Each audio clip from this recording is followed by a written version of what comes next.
Communist முற்போக்கு தோழர்கள் சீர்காழி பெரியார் செல்வம் அவர்களை வணக்கம் சொல்லிட்டு, மேலும் என்னுடன் வந்திருக்கிற எஸ்டிபி கட்சியினுடைய சீர்காழி தொகுதி தலைவர் செயலாளர் சஹாபுதீன் சஃபீர் அவர்களே, அஜி அண்ணன் அவர்களே, ஜமாத்தார்களே, கவுன்சிலர் முபாரக் அவர்களே, தமுமுக தொண்டர்களே மற்றும் முற்போக்கு அமைப்புகளுடைய தலைவர்களே, விடுதலை சிறுத்தை கட்சிகளின் தொண்டர்களே, உங்கள் அனைவரும் மீதும் இந்த ஏகியரின் சாந்தியும் சமாதானம் வேண்டென்று நிலவட்டுமாக என்று கூறியவனாக 1979 மன்னராட்சி அமெரிக்காவுடைய கைப்பாவையாக இருந்த மன்னர் ஷாவை எதிர்த்து புரட்சி செய்து அங்கு ரூஹுல்லா கொமானி அவர்களுடைய ஆட்சி வருகிறது 1979. அதற்கு அடுத்ததாக 1939 பிறந்த 2 நாட்களுக்கு முன்னால் வீரமரணம் அடைந்த ஆயத்துல்லா அலி கோமேனி அவர்கள் ஆட்சிக்கு வருகிறார்கள். ஒட்டுமொத்த ஆட்சியும் அதிகாரமும் இராணுவ கட்டமைப்புடைய கட்டளை பிறக்கும் இடமும் அலி கோமேனி அவர்களிடமே இருக்கிறது. அவருக்கு ஒரு கை கிடையாது. 1981 டிரான்சிஸ்டர்ல ஒரு பாம்பை வச்சு அதை வெடிக்க வச்சு தாக்குதல் செஞ்சதுல வலது கை அவருக்கு வேலை செய்யாது. இறந்து போகும்பொழுது வயசு 86. அவர் முன்னாடி உள்ள சோழர் சொன்னார், இறந்து போறதுக்கு முன்னாடி நீங்க பதிவு குறைக்க போயிடலாமன்னு கேட்கும் பொழுது 70 மில்லியன் மக்களுக்கும் பதிவு புலிகள் தயார் செய்ய முடியுமா என்று கேட்டு அன்று அலுவலகத்திலே இருந்து நோன்பு காலத்தில் அவருடன் அகமதுனிஜாத் என்ற இதற்கு முன்னால் 2 தடவை பிரசிடென்டாக இருந்த அவரும் சேர்ந்து ராணுவ தலைவர்களும் சேர்ந்து வீரமரணம் அடைந்திருக்கிறார்கள். உலகம் ஃபுல்லா உள்ளது இதுதான். ஒன்னு ஆக்கிரமிப்பாளர் அல்லது அதற்கு அடிமையானவர். இதுதான் இந்த உலகம் ஃபுல்லா உள்ள பிரச்சனை, இந்தியாவில் உள்ள பிரச்சனை. இந்த உலகம் முழுக்க 3000 பில்லியனர்கள் இருக்கிறாங்க. அதாவது 3000 பில்லியனர்கள் உலக மக்கள் தொகையில 0.0004%. அவர்கள்ட்ட $2.5 ட்ரில்லியன் இருக்குது. ட்ரில்லியன் சொத்து இருக்கு. அதாவது உலகின் மக்கள் தொகையில 10% மக்கள் தொகை வச்சிருக்கிறது 85% சொத்து உலகத்துல. அந்த 10% இல்லைண்டா 0.004% இருக்கான்ல, அவனுக்காகத்தான் இந்த ஆக்கிரமிப்பாளர்கள், இந்த ஏகாதிபத்தியம் எல்லாமே வேலை செய்யுது. மோடி உட்பட அவர்களை எதிர்த்து இந்த சமூகத்தில் அமைதியை நிலைநாட்ட வேண்டும் என்பதுதான் அதற்கு மறுபுள்ளம் உள்ளவர்கள் முயற்சி செய்து கொண்டே இருக்கிறார்கள். ஆனால் நயவஞ்சகர்களால் காட்டிக் கொடுக்கப்பட்டு அனைத்து தலைவர்களும் கொல்லப்படுவது இன்னுமே உண்மையாக இருக்கிறது. சகோதரர்களே, இந்த பாம் பிளாஸ்ட்ல சேர்த்து 165 சிறுமிகள், 20 வாலிபால் பிளேயர்ஸ், எல்லாமே பெண்கள், எல்லாமே சேர்ந்து இறந்து போயிருக்காங்க. ஆனால் மோடி என்ன செய்யறாரு? அவருக்கு ஈரானுக்கு கண்டனம் தெரிவிக்கிறார். எப்படி? ஈரானுக்கு கண்டனம் தெரிவிக்கிறார்.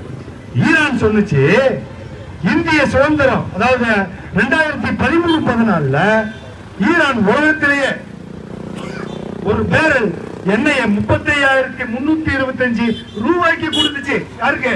இந்தியாவுக்கு. உலகத்திலேயே ரொம்ப கம்மி விலை, ரொம்ப கம்மி ஆயில். அது தனியா வர்றதுக்கு யூசிஓ, அதாவது டாலர்ல பண்ண வேணாம், ருபீஸ்ல பண்ணிக்க. யூசிஓ உங்க பேங்க்ல மூலமாக டிரான்சாக்சன் வச்சுக்கலாம். அதுவும் செஞ்சிச்சு. இந்த 2018 நவம்பர் மாசம் போட்ட இதே ட்ரம்ப் ஆட்சிக்கு வந்த பிறகு அணுகுலைகள் இருக்குதுன்னு சொல்லி ட்ரம்ப் கொண்டு வந்த பொருளாதார நெருக்கடிக்கு பிறகாக தயங்கின பிறகு ஈரான் சொன்னது, கப்பல் கம்பெனி தான் வரமாட்டேன்ட்டான், இந்தியாவுக்கு ஆயில் எடுத்துட்டு போவ. ஈரான் கப்பலே முன்னாடி வருது, நான் கொண்டு வரேன் இந்தியாவுக்கு ஆயில், ஏன் கம்பெனி அப்படி கொண்டு வராண்டா இன்சூரன்ஸ் பண்ணணும், அதையும் ஈரான் கம்பெனியை ஏத்துக்குது. டாலர்ல பண்ணிக்கலாம், கப்பல் தர்ற என்ன 60 நாள் கிரெடிட் தராங்குது. ஈரான் கவர்மெண்ட் சவுதியிலையோ ரஷ்யாலையோ அமெரிக்காவிலையோ அல்ஜீரியாவிலையோ 60 நாள் கிரெடிட் கிடையாது, ஈரான் கொடுத்துச்சு. எதுக்கு? இந்தியாவுக்கு. பாகிஸ்தான் விஷயத்திலையும் ஈரான் நடுநிலை வகிக்கும், எதுவுமே செய்யாது. சமூகம் அப்படிங்கிற ஒரு தனி டாக்க கொண்டு வந்து பாகிஸ்தான் சம்பந்தப்படாத ஒரு ட்ராக் அமைச்சு இந்தியாவுக்கு நான் அதன் மூலமாக பைப் மூலமாக ஆயில் சப்ளை பண்றேன்னு சொன்னிச்சு. அந்த அளவுக்கு இந்தியாவுக்கு ஃபேவராக எல்லாமே செய்த இதற்கு, ஆனால் மோடி அரசு அது எதுவுமே கண்டுக்காம அமெரிக்காட்ட இப்ப வெனிசுலால வாங்குறேன்னு சொல்றாரு, ரஷ்யால வாங்கிட்டு இருந்தாரு. அதை விட கம்மி 35,000 அமெரிக்க டாலரு 39,000 பேரல். 2013-14 ஒரு நாளைக்கு 100 லட்சம் டாலர் எங்க இருந்து வருது? ஈரான் தந்துச்சு இந்தியாவுக்கு. அது அப்படியே 80% ஆயில் இந்தியாவோட தேவை. 80% ஆயில் இந்தியா தேவைக்கு ஈரான் தான் அனுப்புச்சு. அதன் மூலமாக இங்க பெரும் சம்பாதிச்சுட்டு நம்மளுக்கெல்லாம் விலையை வைத்து இதுவரையும் குறைக்காம பெரும் லாபத்தை சம்பாதிச்சுட்டு மோடி அரசு யாருக்கு கொடுங்க? முதலடி அடிச்சவன் யாரு? முதலடி அடிக்கிறது தப்பு. இந்த உலகத்துல திருப்பி அடிக்கிறது தப்பா? இந்த உலகத்துல முதலடி அடிப்பதுதான் தவறு. அதை எதிர்த்து கேட்டு திருப்பி அடிச்சா அவனை கண்டிச்சு பண்றான். உங்களுக்கு வெக்கம், மான, சூடு, சரண எதுவுமே இல்லாத பிஜேபி அரச வன்மையாக இந்த கூட்டம் கண்டிக்கிறோம். ஆனால் சிலர் தயங்குகிறார்கள், இந்த கோமேனி ஒரு மதவாதியோ அப்படின்னு. அப்படி கிடையாது. 79க்கு விஷயத்தை சொல்லிடுறேன். பிபிசி 2019 ஒரு டேட்டா எடுக்குது. 79க்கு முன்னாடி பின்னாடி, அதாவது கொமேனி ஆட்சிக்கு வந்த பிறகு எப்படி இருக்குது? பெண்கள் வேலைக்கு போறாங்க, யூனிவர்சிட்டியில நிறைய சேர்க்கை நடக்குது, வேலை வாய்ப்பு வருது, ராணுவத்துல, விளையாட்டு துறையில எல்லாத்திலுமே, நான் சொல்லல எல்லாத்திலுமே பெண்களுடைய பங்களிப்பு அதிகமாக இருக்குன்னு சொல்லி பிபிசி அறிக்கை 2019 போய் தேடி பார்த்தாலும் கிடைக்கும். ஆனால் சீர்காழி காவல்துறை இது சின்ன சின்ன விஷயத்துக்கெல்லாம் தயவு செய்து நீங்க விட்டு கொடுக்கணும். 5 வருஷத்துக்கு முன்னாடி இருந்த அதிமுக ஆட்சி இருந்த அதாவது காவல்துறை போலவே இன்னும் எங்களை தயவு செய்து ட்ரீட் பண்ணாதீங்க. இது ஒரு அமைதி போராட்டம். கொள்ளிடம் முக்கூட்ல இருந்து இங்க வர்றது டிராபிக்கா? டிராபிக் உள்ள இடத்துல இங்க டிராபிக் இல்லாம ஒரு ஓரமா நாங்க நடந்து போய்க்கிறோம் அப்படின்னு சொல்லுது டிராபிக்கா?